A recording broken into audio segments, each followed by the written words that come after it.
Well, as investors weigh the Fed's higher for longer message, U.S. mortgage rates hover around 7%, more than double what they were 3 years ago. Plus, we learned earlier today that home price growth picked up pace. Prices in a measure of 20 cities increased 7.4% from a year earlier. San Diego posting the biggest annual gain among the 20 cities, followed by New York and Cleveland. Bloomberg's Paulina Cachero wrote today about the possible unattainable American dream of affordable home ownership, and she joins us now. Paulina, how dire have things gotten in the last 3 years?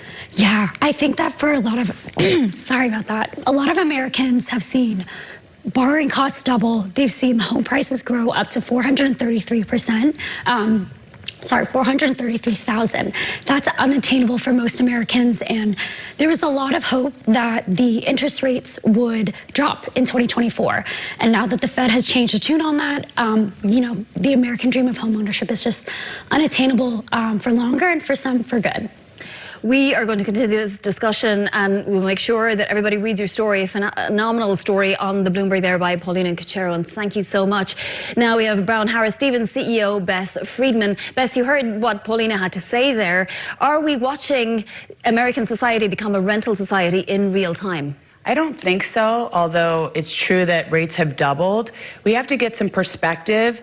I recall the post-global financial crisis where there was little trust in the mortgage community and market. And today we have those guardrails in place and people are still borrowing and buying homes. The challenge is one more of inventory, because we have what's called the lock-in effect, where sellers do not want to list their homes right now because they've locked in a 2 or 3% rate. So that has created this sort of gridlock with inventory, and there's incredible demand, but we don't have the supply to match it. Buying a home remains the American dream. It's a commitment to economic security, and I think considering all of the headwinds, the housing market has chugged along really well. It's been very resilient, and we're steady right now.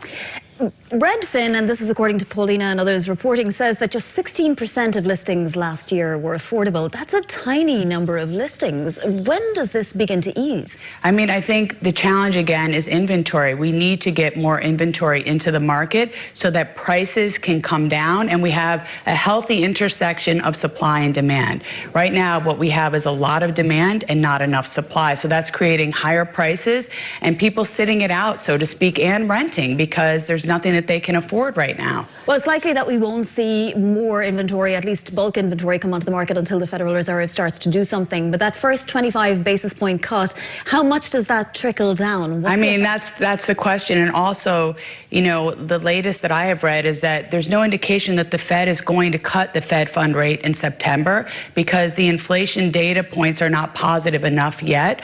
So I think they could even raise them. And so I don't think we can bank on that. But, rates have gone down a little bit in the last few weeks. I think this is a new cycle and we have to live with the 6 or 7%, could even go up to 8%. I think this is where the new mortgage rates are.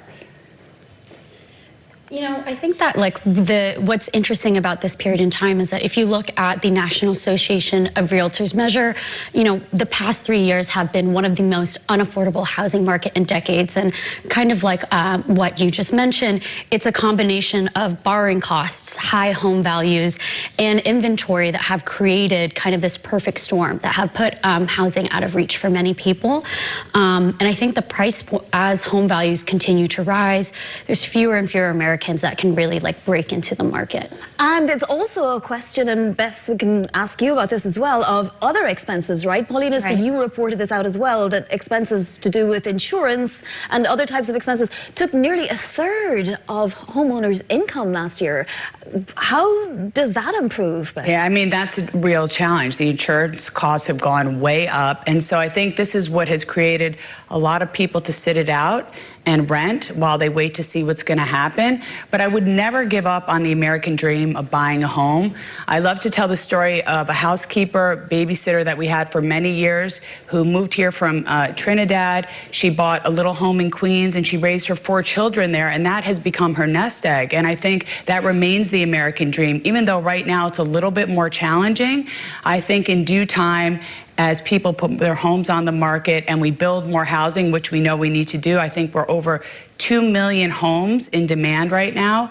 I think that will improve things, but it takes time like everything else. Paulina, we got the consumer confidence number today from the conference board, and it was much better than expected. What data do you look at for sort of forward signals of where the housing market is headed? Is it consumer sentiment? Is it the savings rate?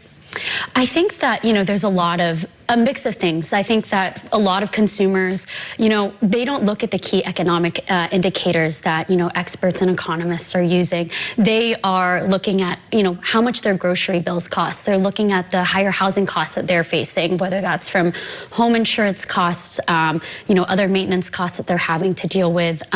And, I think that a lot of consumers are still feeling a lot of price pain, particularly in the housing market. And we see that housing costs are actually what has continued to keep inflation persistently high. So the median price tag now across the United States, according to Redfin, is $433,558. But Bess, let me ask you, you deal with all sorts of income levels, right, and all sorts of geographies. Where is demand pretty strong right now?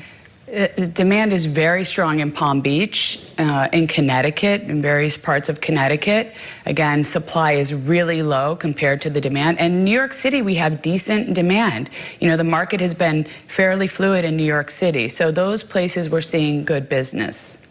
All right. Fantastic discussion. Thanks to both of you. Looking forward to the next one. That is Brown Harris Stevens CEO Bess Freedman and Bloomberg's Paulina Cachero.